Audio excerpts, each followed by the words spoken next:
The wind came soft that morning, rolling low off the hills like breath from a tired god. Pines rustled with the sound of secrets, and the ground was wet with something more than dew. Silas Grady had seen enough war to know what blood looked like once it dried. It curled at the edges, turned black like spoiled molasses, and stuck to bark and root like shame to a man's name. He knelt in the brush, fingers grazing the copper trail that snaked through the undergrowth like a whisper trying to hide. It wasn't much, just a smear between the stones and brittle pine needles. But it was fresh enough to speak. Silas straightened with a slow breath. His boots creaked beneath him. The sky above was split with streaks of pale cloud, and somewhere a hawk circled, patient. Behind him, his sorrel mare snorted, as if sensing something watching from the woods. There wasn't much left in Silas that could be called curious. Whatever spark of wonder he might have had once had burned out somewhere between the muddy banks of Antietam and the cold dirt of Clara May's grave. But this wasn't curiosity. This was recognition. Blood trailing into pine dark woods was a language he'd learned too young and too long. He followed it without a word. Silas had lived on the edge of Ash Hollow for nearly 7 years, tucked in a crooked cabin with a sod roof and a chimney that leaned like it had something to confess. Folks in town didn't speak to him, not kindly anyway. They might nod, maybe spit near his boots when they thought he wasn't looking. Stories grew tall in a place like Ash Hollow, and his was one of the tallest.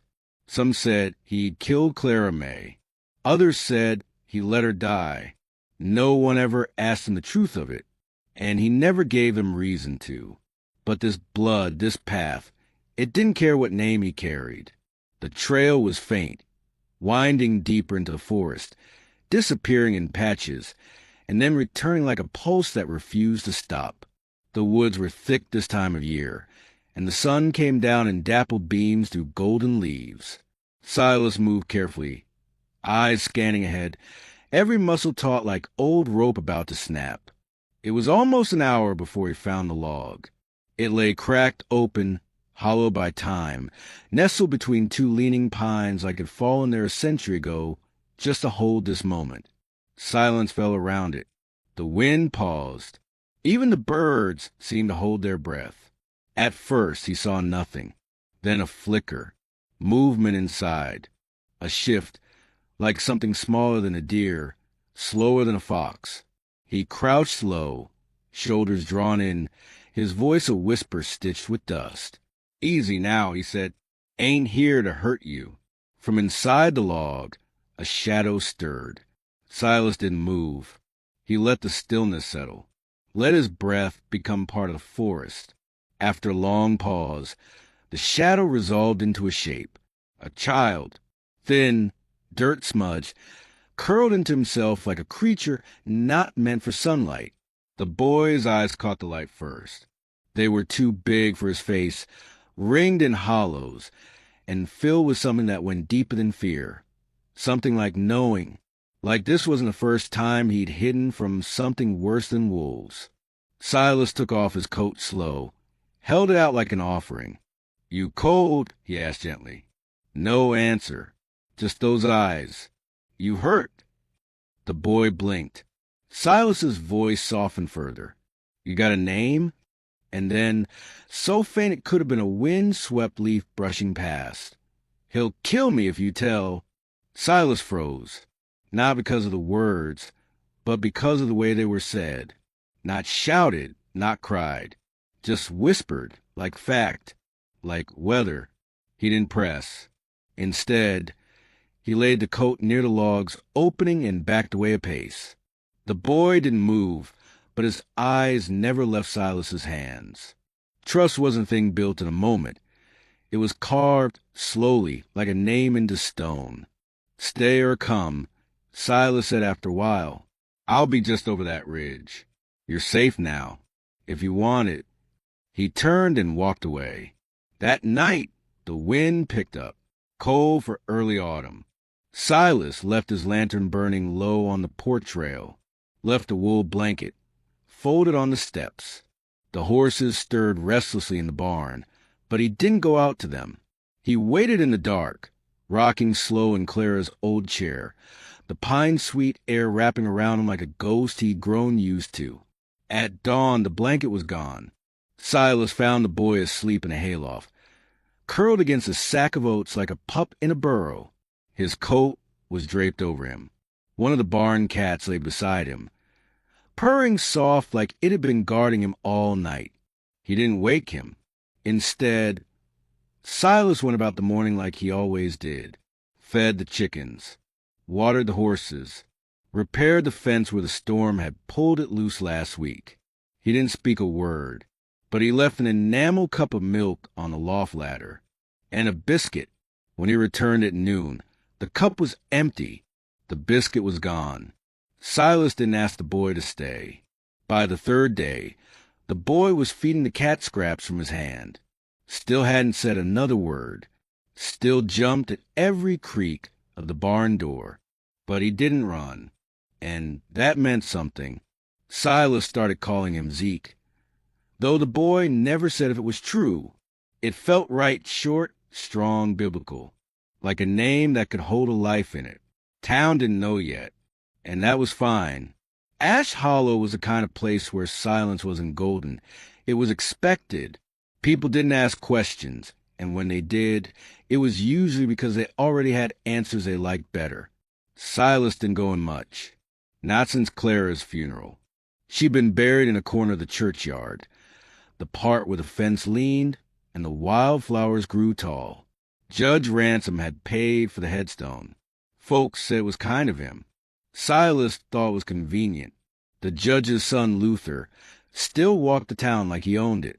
Silver ring on his hand, polished boots, and a smile that never touched his eyes. He'd been there the day Clara died, and he was the kind of man who didn't like to be told no. But that was a story Silas had stopped telling. No one listened. They just looked at him with that same suspicion, that same grin. It was 2 weeks before Zeke said more than 5 words. It was evening, and the air smelled like rain on dust. Silas was patching the chicken coop. Zeke sat nearby, feet tucked under him, tracing lines in the dirt with a stick. "Do you believe in hell?" he asked quietly. Silas paused. "I've seen enough of it." Zeke nodded like that made sense. "My mama's there, I think." Silas looked at him, long and gentle. "What makes you say that?" She didn't stop him. Silas said nothing for a while. Then, softly, "Maybe she was just trying to survive. Same as you." Zeke didn't answer, but he dropped the stick and wiped his hands on his pants, like maybe he'd been carrying something heavy for too long. That night, Silas found a pine cone on the porch rail, rough, misshapen, but it had a piece of twine tied around it like it was meant to be kept. He didn't ask where it came from. He just placed it on the windowsill. Each day, the boy spoke a little more. Nothing about who hurt him. Nothing about the bruises fading along his ribs. But he asked about the horses, about the barn cat, about why the rooster crowed so early. And Silas, for the first time in a long while, answered. There are still nights when Zeke woke screaming, clawed at the straw like it was fire. Silas never rushed him. He'd learned that from the war. You don't smother a wound. You wait. Let the boy find his breath. Let the fear drain out. Then, sometimes he'd climb the ladder and sit a few feet away, holding a tin cup of water, saying nothing. Zeke would take it, always with both hands, always shaking. By the end of the month, Silas built a second bed in the loft. Nothing fancy, just a frame, some straw, a clean blanket. But when Zeke saw it, he stood there for a long time, one hand on the rail, not speaking. Then, like it broke from somewhere inside him, he whispered, he said, "I'd never sleep safe again." Silas didn't look at him. He just said he was wrong. The next morning, Zeke was gone. The bed was still made. The pine cone was still on the windowsill. But the boy was nowhere. No note, no sign. Only the quiet that came after a wound was open and left bleeding. Silas saddled his mare without a word, rode out past the ridge, toward the woods where the blood trail first began. And that's when he saw it. Another mark, faint but familiar. Blood, small, dark, and fresh. It led back toward Ash Hollow, toward something unfinished, toward the truth. And Silas, breath shallow, heart burning slow, followed. The sun was just beginning to lift above the pines when Silas found him again, down by the creek, half hidden behind a ridge of stone and wild fern. Zeke sat with his knees drawn to his chest, sleeves soaked, eyes fixed on the water like it held an answer he was too afraid to ask. He didn't look up when Silas approached. He didn't flinch. That was progress, in its own quiet way. Silas crouched beside him without speaking. Let the silence do its work. The boy had mud on his hands and a scratch down one cheek. Nothing deep, but angry enough to sting in the breeze. His hair was matted to one side, and his lips were chapped, but he was breathing steady. No tears, just stillness, heavy and folded on itself like a letter never sent. "I ain't mad," Silas said finally. Zeke didn't answer, just picked at the edge of his boot with a stick, shoulders small beneath his shirt. "You didn't steal. You didn't lie. You just needed to be gone for a bit. I get that." "I thought about running," Zeke mumbled. Silas nodded, watching the current ease past the rocks. "Thought about it myself more than once. I got halfway to town and turned back," the boy said. Didn't know why. Silas looked at him gently. "Sometimes the heart does what the mind don't explain." Zeke shrugged, but something softened in his jaw. That wound inside him, it was still raw, but it had stopped bleeding. For now. They walked back slow, leaves crunching underfoot, birds rustling in the branches above. Zeke didn't speak again, but he didn't drip behind either. When they reached the cabin, Silas let him carry the bucket of oats, though it took both hands. That evening, Silas noticed the pine cone was back on the windowsill. The string had been retied. The next day brought visitors. Marshal Boone rode up around noon, his gelding stamping in the dirt, like it didn't care for the smell of manure or silence. Boone tipped his hat when Silas came out onto the porch, his badge catching the light just enough to feel like a warning. "Grady," he said, mouth tight around the word. "Heard you've been out near the South Ridge." Silas folded his arms across his chest. "That a crime now?" "Depends on what you found." Silas didn't blink. "Just trees." Boone clicked his tongue and looked past Silas toward the barn. "You ever see a boy out that way? Judge Ransom's grandson's gone missing. Luther says he ran off a few weeks back. Not the kind to survive alone." Zeke, from the shadow of the barn door, still like a deer at the sound of a snapped twig. Silas didn't turn his head. "Ain't seen no child. Sorry to hear it." Boone studied him a long moment, then with a sigh, shifted in his saddle. "If you do, you let us know. There's concern. The judge, he don't like loose ends. I'm no needle. Still, he remembers Clara, and her name always leads back here." Silas said nothing. Boone rode off slow, but he kept glancing back until the pines swallowed him. That night, Silas found Zeke curled in the hayloft again, but his body was taut, like a bowstring pulled too long. He didn't speak, but his eyes were wide open, reflecting the flicker of lantern light through the cracks in the barn wall. Silas sat on the ladder's middle rung and waited. After a time, Zeke whispered, "He ain't my grandpa." Silas didn't ask who.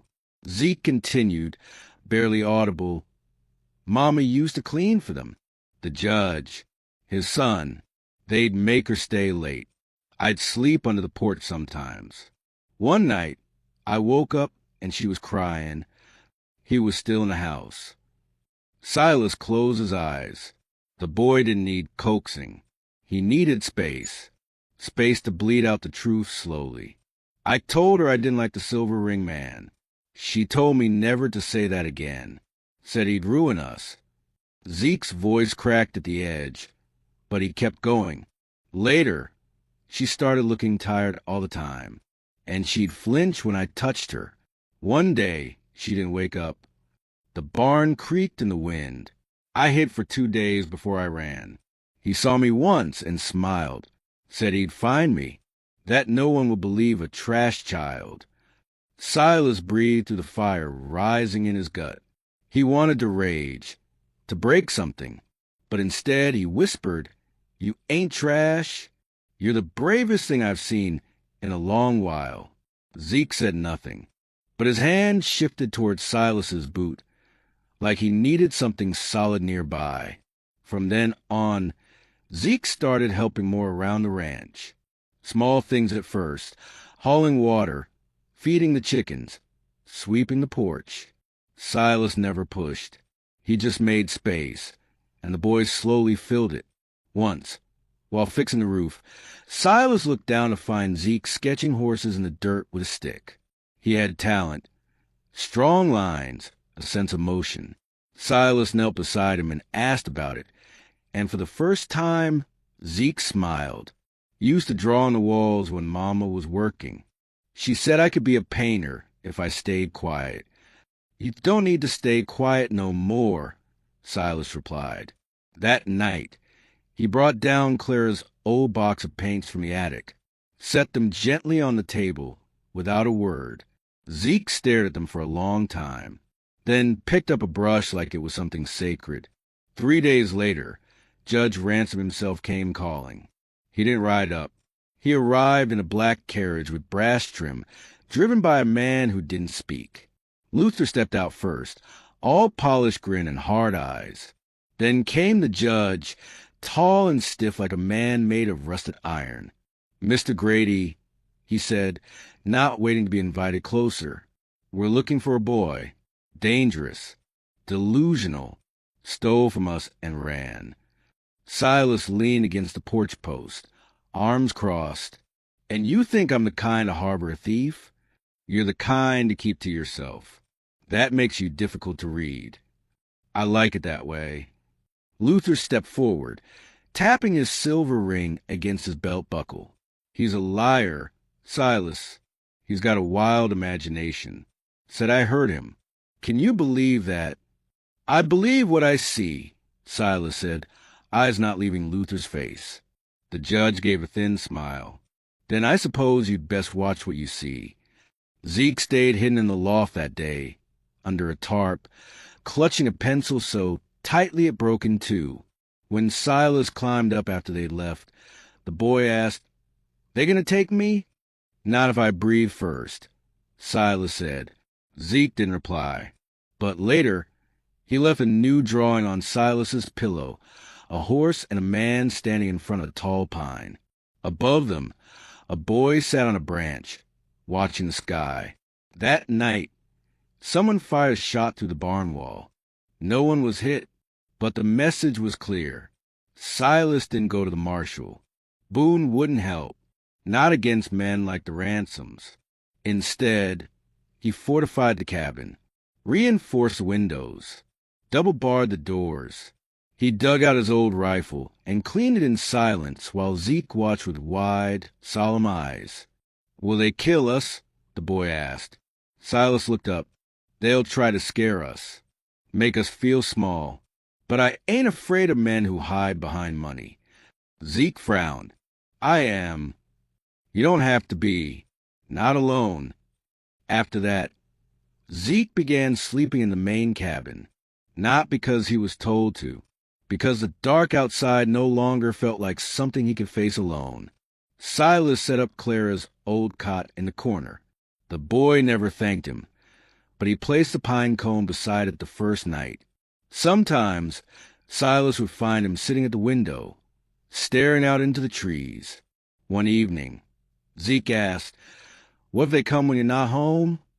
"I'll be home," Silas promised. "You're not a secret, Zeke.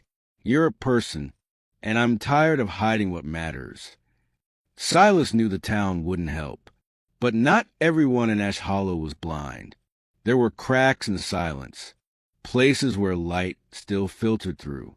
One of those was Maeve, the widow who ran the supply store. She'd once stitched Clara's shawl back together after fire. When Silas came for feed, she looked at him long and quiet. "You've got that look again," she said. "What look's that?" "The look of a man who's found something to lose." He didn't deny it. Before he left, she pressed the jar of preserves into his hand. "For the boy," she whispered. No charge. Zeke ate the whole jar in 2 sittings. The next morning, Silas found a painting left on the porch rail. It was crude but vivid. 2 figures, side by side in front of a barn. A dog curled at their feet. And above them, words written in wobbly strokes. "We don't run." Silas stared at it a long time, his hand resting gently on the railing.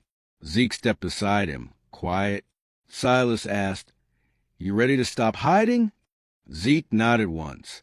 And in that still moment, with the leaves whispering overhead and the morning light rising slow behind them, Silas knew they couldn't keep this quiet anymore. What they were building here wasn't just safety. It was something righteous. It was time to let the town see, to make the silence break. He looked down at Zeke, then back toward the road that led into Ash Hollow. "We're going in," he said. "Together." And Zeke, though his hand trembled, reached out and took his, not with fear, with faith. The sky over Ash Hollow was a dim, honeyed gray when they rode in together. Silas atop his mare, Zeke clinging tight behind, his arms circled around a man's waist like a promise he didn't yet know how to say. The town was slow to stir. Just a few men setting barrels outside the saloon, a woman sweeping her porch, a pack of dogs sniffing along the alley behind the butcher's. But eyes watched from windows, and curtains twitched like leaves in wind. They didn't speak as they rode down the main street. Silas's jaw was tight, eyes steady. Zeke kept his chin low, but his gaze flicked left and right, memorizing every shadow. The town felt different this morning. Not louder, not angrier, just awake, expectant, like it had heard a sound deep in the earth, and was waiting to see what it meant. They stopped at Maeve's store. She stepped out before Silas dismounted, wiping her hands on her apron, eyes locked on the boy behind him. "You weren't lying," she said quietly. Silas helped Zeke down and nodded. "Never was." Maeve stepped closer. "And you brought him here?" "Figure it's time folks stopped pretending they didn't see." She crouched in front of Zeke, gentle and measured, like one might approach a wild animal that's only just started to trust again. "You hungry, child?" Zeke gave a cautious nod. "Then come inside. I got day-old bread and peach jam that ain't met a better mouth." Zeke glanced up at Silas, who gave him a barely perceptible nod. He followed her in. Silas stayed by the door, one hand on his belt buckle, watching the street. He wasn't waiting for trouble, but he wouldn't be surprised if it came. By the time they stepped back outside, word had spread. People gathered slowly, like floodwater creeping up a valley. Old Mr. Chapman leaned against his cane.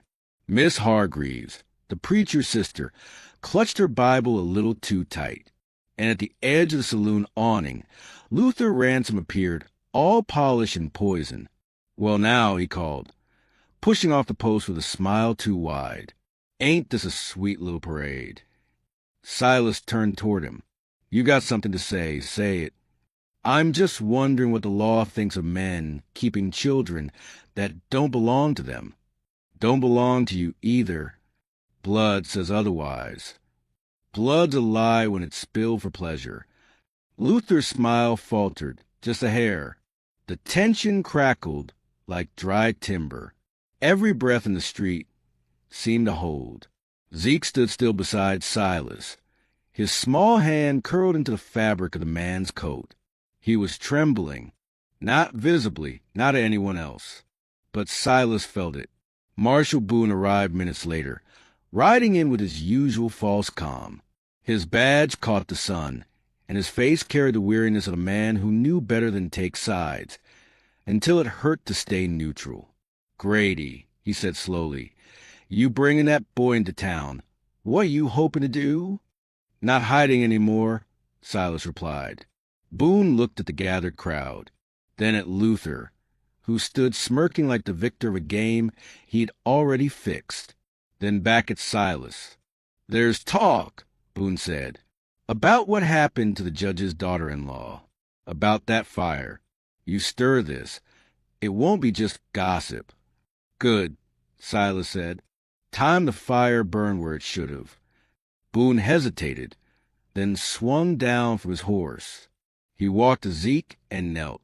"You know who I am, son?" Zeke nodded, slowly. "You know what'll happen if you speak?" Zeke's mouth was dry. His tongue seemed to struggle against the air itself. But he looked at Luther, then at Silas, then back at Boone. He nodded again. "Then tell me," Boone said softly. "What did he do?" Zeke opened his mouth, and nothing came. The crowd leaned closer. Zeke's hands trembled at his sides. He clenched them, then released, then clenched again. Then, "He hurt my mama. He hurt me. He told me no one believed me, that I'd burn like her." A murmur swept the street like a wave through wheat. Boone stood slowly, looked at Luther. "Care to answer that?" Luther's face shifted just slightly, then hardened into something smug. "You gonna take the word of a half-starved child over a ransom?" Boone didn't speak. Zeke's voice rang again, steadier this time. "He wore a silver ring. He made my mama cry. He locked me in a root cellar when I said I'd tell." A woman gasped. Miss Hargreaves dropped her Bible. Boone exhaled. His hand fell to the butt of his gun, slow but sure. Luther saw it. "You're not serious." "I am. This is slander. This is—" "Enough." The voice came from the rear of the crowd. Judge Ransom. His white hair gleamed in the sun, and his cane tapped slow against the dirt as he stepped forward. The people parted for him like water. His eyes, cold and pale, landed on Silas, then on the boy. "I tried to handle this quietly," the judge said. "Thought I owed that much to Clara's memory." "You don't get to say her name," Silas answered. The judge's face hardened. "You want to bury another one, Grady? Is that what this is?" Zeke's voice, small but unshaken. "She's already buried." He lit the fire. All heads turned to Luther. The judge blinked. Luther took a step back. "I didn't. He said she was weak, that she wouldn't shut up. He poured kerosene on the floorboards," Zeke said, voice rising now, shaky but filled with years of swallowed truth. "I saw him strike the match." Boone pulled his revolver. "Luther Ransom," he said, "you're under arrest for suspicion of arson and murder." The crowd erupted, half in whispers, half in stunned gasps. Judge Ransom's cane sank into the dust as he stumbled just slightly, then caught himself. Luther backed up. "You're going to believe him? Over me?" Boone stepped closer. "You're not bulletproof. And your father's shadow ain't what it used to be. Don't you dare." Luther moved quick, reaching for the gun under his coat. But Silas was quicker. The shot echoed through Esh Hollow like thunder cracking the spine of a mountain. The bullet hit the dirt at Luther's feet. Not a wound, a warning. Silas didn't need to shoot to kill. He needed to remind the town that silence had a cost, and it wouldn't be paid again in the blood of children. Luther froze, hands raised. Boone and two deputies wrestled him to the ground. Zeke stood there, frozen, eyes wide, chest heaving like he'd just run miles. Silas walked to him and knelt. "It's done," he said gently. Zeke's lip trembled. "They won't let him go?" "They can't." "Will they believe me now?" "They do." Zeke didn't cry. "Not then. but he stepped forward and gripped Silas's hand with all the strength in his small body. The townsfolk didn't speak at first, but slowly, one by one, they began to nod. A murmur of apology hung in the air, not loud, not direct, but present. Maeve stepped forward and placed her hand on Zeke's shoulder. "You did good," she said. "Braver than most men I know." Boone turned to Silas. "He'll need protection. The judge might still pull strings." "He won't be alone again," Silas replied. "Not while I breathe." Boone gave a small, somber nod. "We'll arrange a statement. An inquiry." "No more hiding," Silas said. "No more," Boone agreed. That night, back at the cabin, the air was thick with pine and promise. Silas lit a fire in the hearth. Zeke sat at the table, brush in hand, painting again. This time, it wasn't horses. It was a house, a man, a boy, and above them, a sky painted in soft gold, like dawn, not dusk. Silas watched from his chair, a soft ache in his chest. "Tomorrow," Zeke said. "Can we ride again?" "Anywhere you want," Silas replied. "I want to see the ridge." "We'll go."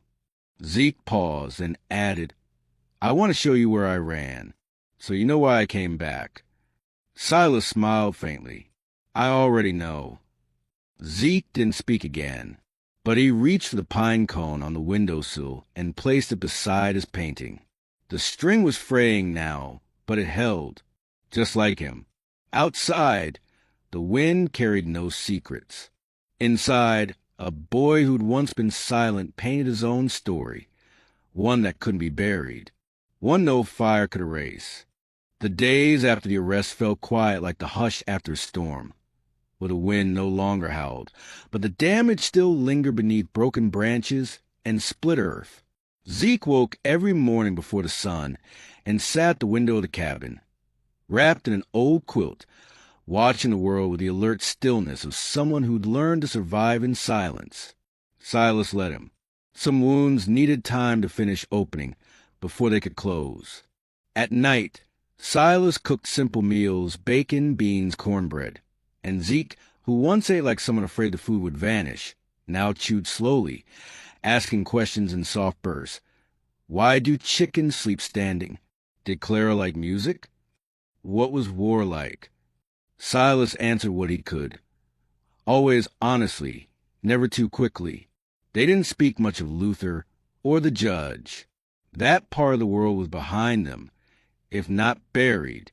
But every now and then, the name slipped in like a chill draft beneath the door, and Zeke would flinch before steadying himself. A week later, Boone sent word that Judge Ransom had fallen ill. Something in his chest. He was leaving Ash Hollow, retiring early to a property in Kansas where the whispers hadn't yet traveled. His influence, once vast and unspoken, was fading with each mile he moved west. "Power leaves quiet," Boone told Silas on the edge of town. "But rot lingers." Silas nodded. "You keeping Luther behind bars?" Boone's jaw clenched. "Trial's coming. Too much attention now. Can't sweep it." Silas handed him a worn envelope. Zeke drew that for the court. Said they should see what he remembers. Boone opened it. Inside was a child sketch, stark, simple. A man with a silver ring and dark eyes. A match in one hand. A woman curled on the floor, smoke rising around her. Boone stared for a long moment. "That boy's brave." "He's alive," Silas said. "That's enough." But deep down he knew it wasn't. Not yet. Zeke had begun painting again with more purpose, not just as a way to pass time. Each brushstroke seemed to reach toward something, toward clarity, toward release. He filled a wall with pictures, trees in winter, a barn glowing with lantern light, the hollow log where he'd once hid. In the corner, he painted a boy holding hand with shadow that turned into a man. "You ever think about leaving?" Zeke asked one morning, sitting on the split-rail fence, legs dangling. Silas looked up from fixing the saddle.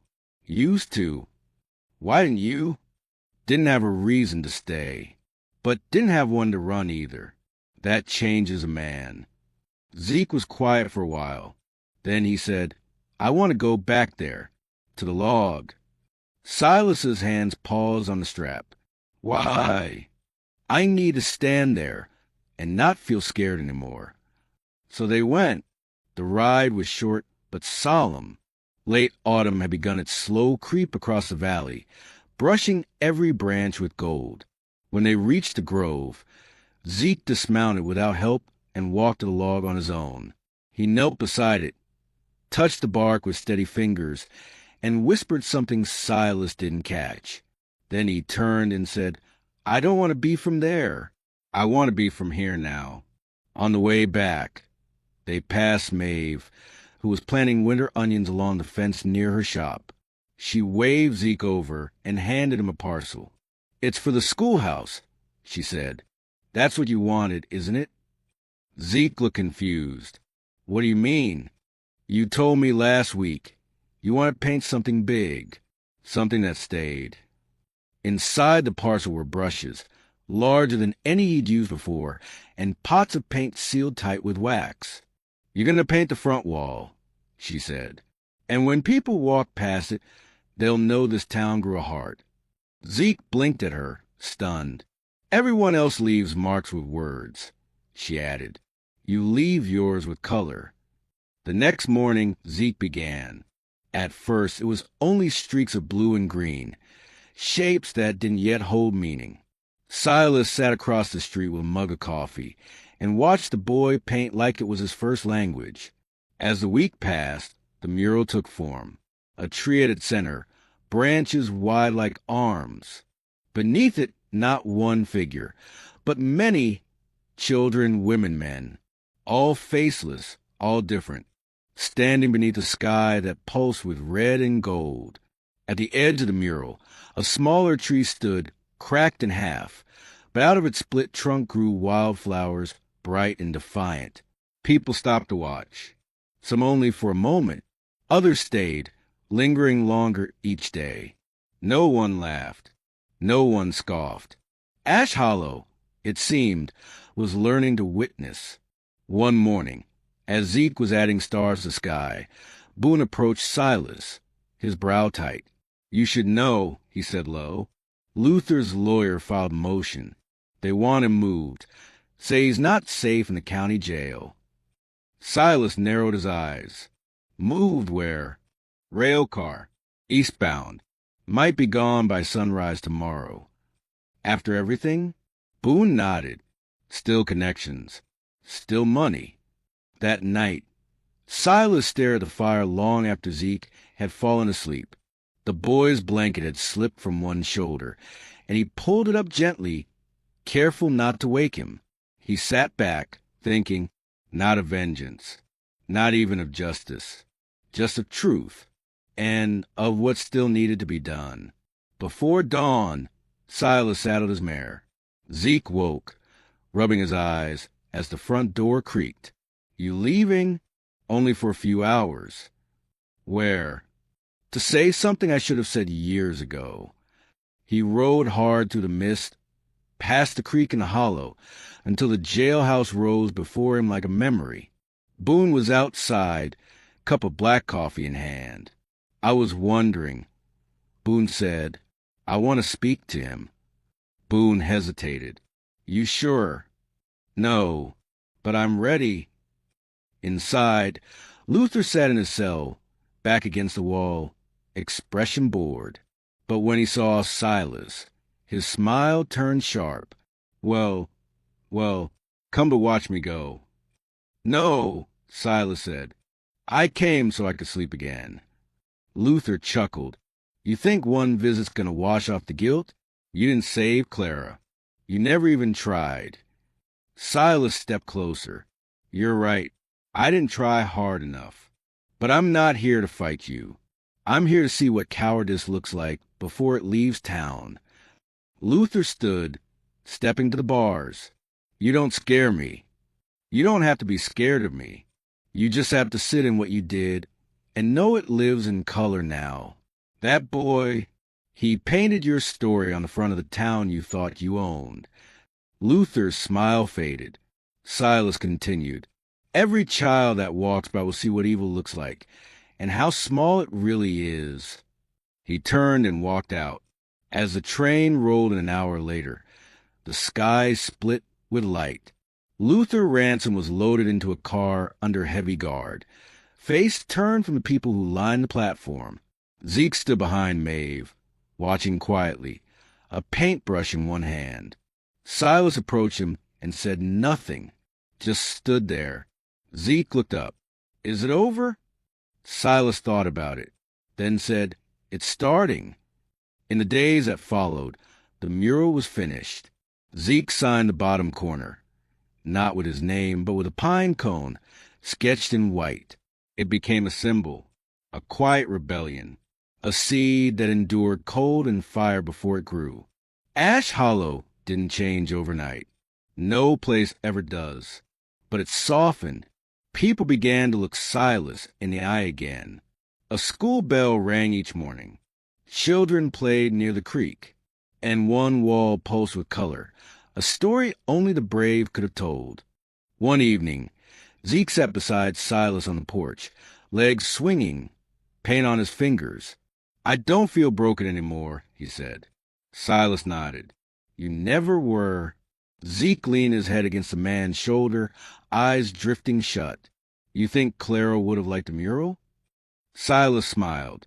She would have helped you paint it. They sat in the golden hush of dusk as the first stars broke across the sky, and the boy who once whispered from a hollow log now slept in the open air, safe, known and seen. Sometimes healing doesn't come loud. It arrives with small hands, steady brushes, and names no longer hidden. Sometimes justice isn't the way of the gavel, but the lightness of a child standing tall. And if you ever find yourself near Ash Hollow, look for the wall. Stand before it. Breathe deep. You might not know the names, but you'll know the truth, because grace once painted never fades, and some stories once spoken don't end. They begin